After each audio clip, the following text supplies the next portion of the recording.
बिस्मिल्लाहिर्रहमानिर्रहीम। Student problems में हम इसका पहला राउंड प्रोनाउंसिएशन का हमने कंप्लीट किया और उसकी सारी सॉल्यूशंस देने के बाद दूसरा राउंड जो है ग्रामर का कंप्लीट किया और तीसरा राउंड था वो था जी वोकैबुलरी का, कि वोकैबुलरी का इशू आता है बच्चों को, तो उस सिलसिले में हम उन्हें क्या करना चाहिए। स्टूडेंट का मसला है वोकैबुलरी का, तो उस सिलसिले में क्या करना चाहिए। तो सबसे बड़ी बात यह है वोकैबुलरी इशू में कि लिमिटेड जो है उनके पास नॉलेज होता है, वर्ड नॉलेज, यानी लिमिटेड वर्ड्स हैं, उन्हीं को वो बार बार यूज़ कर रहे हैं, उन्हीं को वो पढ़ रहे हैं, उन्हीं को वो लिख रहे हैं, तो उनके पास कोई वर्ड बैंक नहीं है जिसमें कोई इजाफा हो रहा हो। तो लिहाजा इससे होता क्या है, इससे यह है कि उनकी जो कंप्रीहेंशन है वो कम होती जाती है।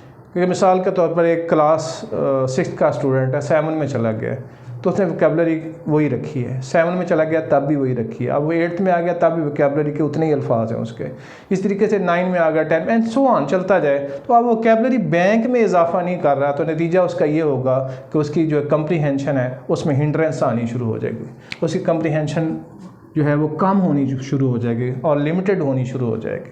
फिर दूसरी बात ये होती है कि it lead to the poor expression, ये पुअर एक्सप्रेशन की तरफ भी ले जाता है। कैसे कि अगर बोलना पड़े तो उसके पास चंद एक लफ्ज़ हैं वो बोल के चुप कर जाएगा, या लिखना पड़े, रिटन फॉर्म में एक्सप्रेशन होता है, तो लिखना पड़े तो फिर भी चंद लिमिटेड वर्ड्स हैं जो वो लिख सकता है, इसके अलावा उसने नए वर्ड्स एक्सप्लोर नहीं किए, नए स्ट्रक्चर्स एक्सप्लोर नहीं किए।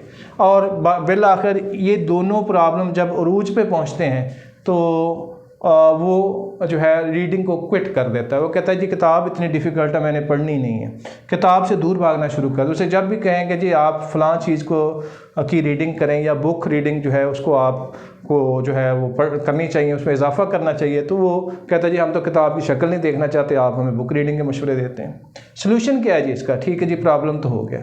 सोल्यूशन इसका ये है कि आप इनकरेज करें बच्चों को रीडिंग करने के लिए, एक्सटेंसिव रीडिंग के लिए, कि वो पहले फ़र्ज करें 1 पैराग्राफ पढ़ते हैं 2 पैराग्राफ तक ले जाए। फिर उसमें अगली बात यह है कि provide variety of the text. अगर एक किस्म की चीज़ पढ़ के वो जो है वो इजी फील नहीं कर रहे या उसमें इंटरेस्ट डेवलप नहीं हो रहा, तो आप टेस्ट को बदलें और टेस्ट के टॉपिक डिफरेंट बदलें और कोशिश करें कि वो इंटरेस्ट जिसमें बच्चे इंटरेस्ट ले रहे हो, मतलब मैच हो रहा है तो मैच से रिलेटेड कोई आर्टिकल है तो बच्चों को उस मैच में इंटरेस्ट भी है तो वो उनके सामने रख दें। इसी तरीके से अगर कहीं कोई रिक्रिएशनल जो है स्पॉट है उसके बारे में अखबार में कोई आर्टिकल आया और बच्चों को पिकनिक अच्छी लगती है तो उससे रिलेटेड वो चीज़ उनको दे दें, तो लिहाजा उनके सामने वैरायटी ऑफ टेक्स्ट रखें। तीसरी हम बात है कि expose students to a new word context. बच्चों को दिखाइए और बताइए कि किस तरीके से वर्ड्स डिफरेंट कॉन्टेक्स्ट में यूज़ किए जा सकते हैं। कि मैं ग्रेजुएशन के बच्चों के लिए तो उनको यही एडवाइस करूंगा कि जी आप डॉन न्यूज़पेपर जो है ज़रूर पढ़ें, क्योंकि वो कॉन्टेक्स्ट के लिहाज से, नए नए स्ट्रक्चर्स के लिहाज से बहुत ज़बरदस्त किस्म का न्यूज़पेपर है। लेकिन अगर वोकैबुलरी हाई फाई गेन करनी हो तो फिर द न्यूज़ पढ़नी चाहिए। तो लिहाजा दोनों में यही डिफरेंस है जी। फिर आपने क्या करना है कि ठीक है जी ये 3 काम हमने करने हैं, हमारे पास सोल्यूशन है, तो किस तरह करवाएंगे। तो आप उन्हें कोई वीक लॉग कोई दे देंगे जी, ये आप पढ़ेंगे और अपने जो न्यू वर्ड्स आएंगे उनको रिकॉर्ड करेंगे और उनके मीनिंग सर्च आउट करके लाएंगे एक्टिविटी के तौर पर। तो फिर इसके इंशाल्लाह ताला नेक्स्ट क्लास में आपको बताएंगे कि ये जो सर्च आउट वोकैबुलरी होती है ये भूल जाती है, इसको रिटेन कैसे किया जा सकता है। Thank you.